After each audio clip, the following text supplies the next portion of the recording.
Becoming a homemaker was my literal dream as a child, and when I became a mother and a homemaker, I quickly realized that maybe I wasn't that good at it.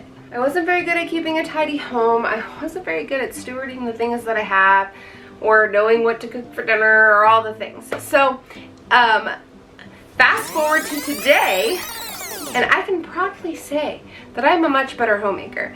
And in today's video, I'm going to give you guys 8 tips to help you be a better homemaker, whether you're just starting out, inspiring to be a homemaker, or you just want to improve. So tip number 1, learning how to habit stack your task to help you save time. So what that might look like for habit stacking and task stacking. While your coffee's brewing in the morning, you could unload your dishwasher and start a load of laundry.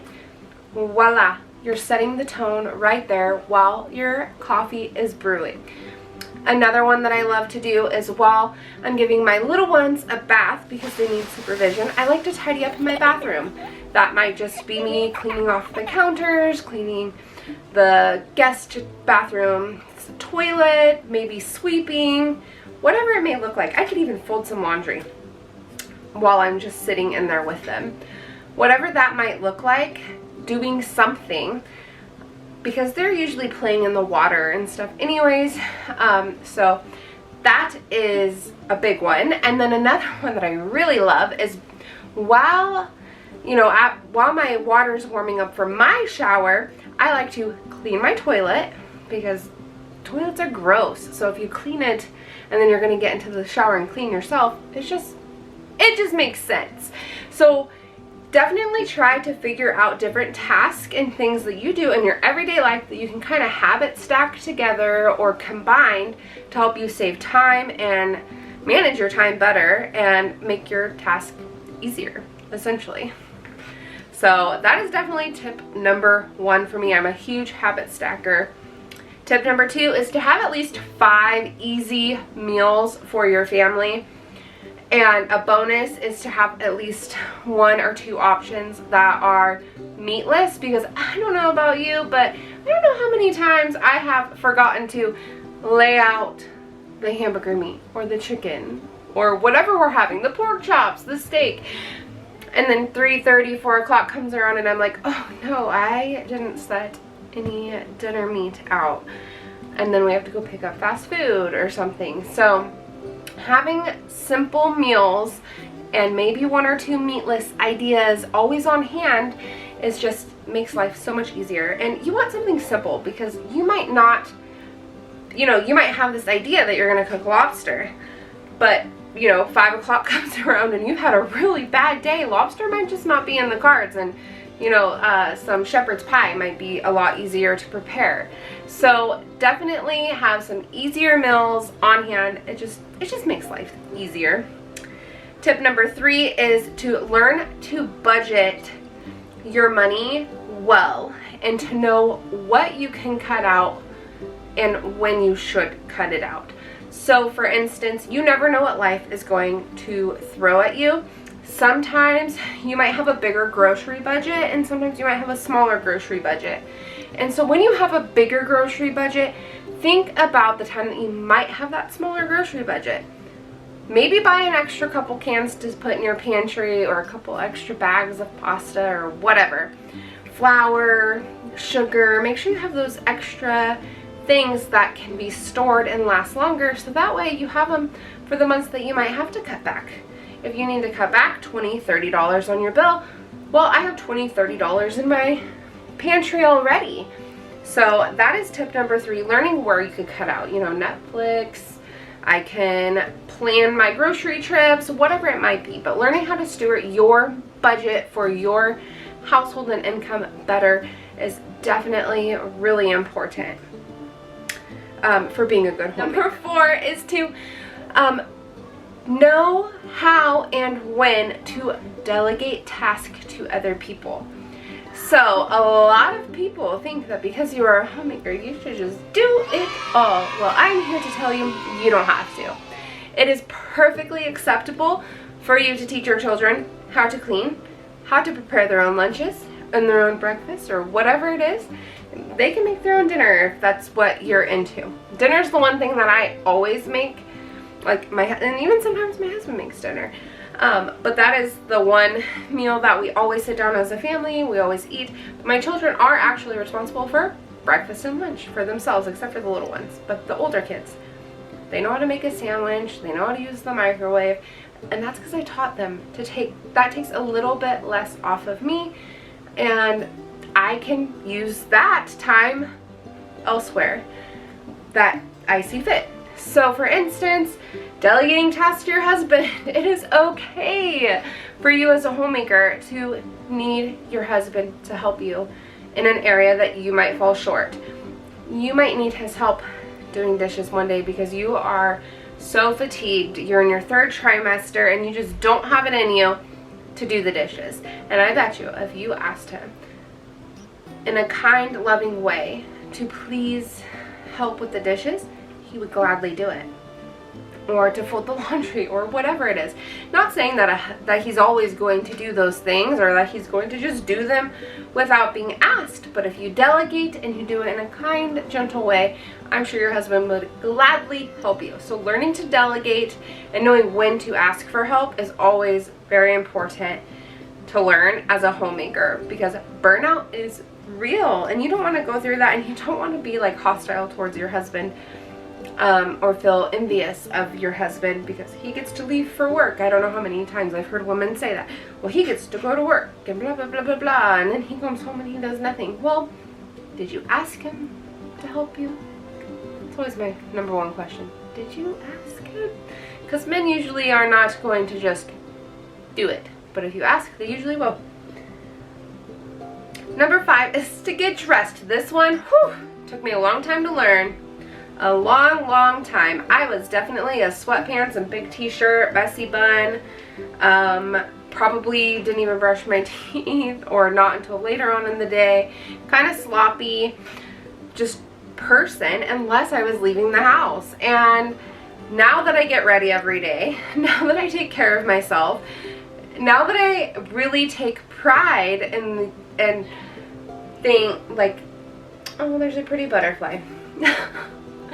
Now that I really work on getting dressed, it's not that I do it all the time, but I try to be ready like if my husband comes home. So that way, if he wants to go out to dinner, we could just go and he doesn't have to wait for me to get ready or shower or whatever it is that I need to do. We could just get in the car and go, and it's quick and easy and no fuss. And not something that's like, oh man, you know, it's an enjoyable thing.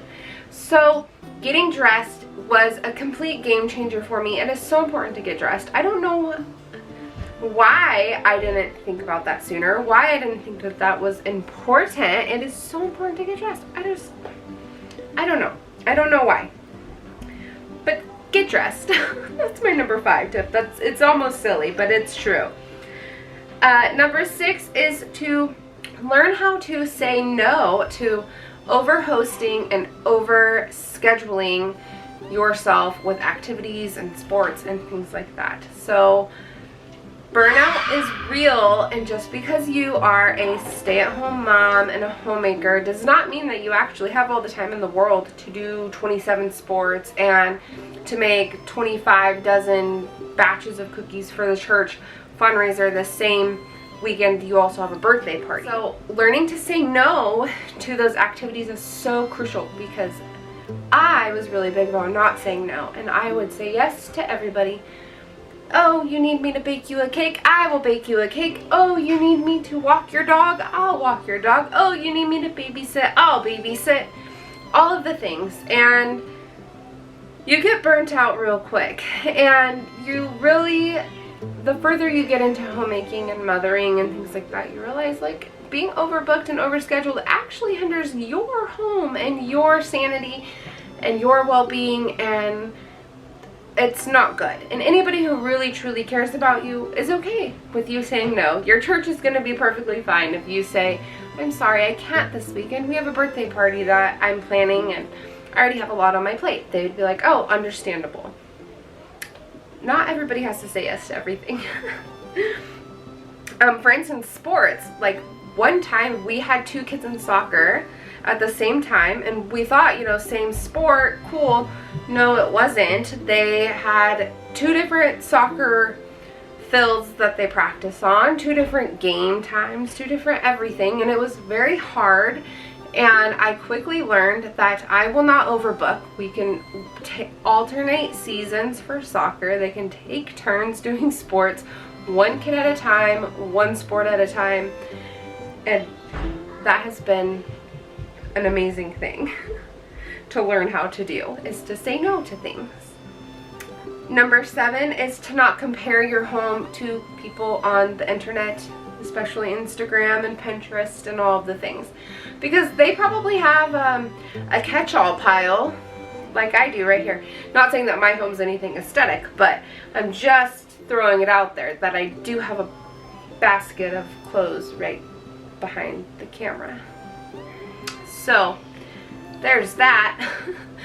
A lot of times we get caught in that comparison trap of comparing our homes to other people's homes, and it's not good enough, and we don't have we want the newest and the best of the best, and we're not stewarding the things that we have, and we're not taking care of the things that we have, and we just want more and more and more and more and more.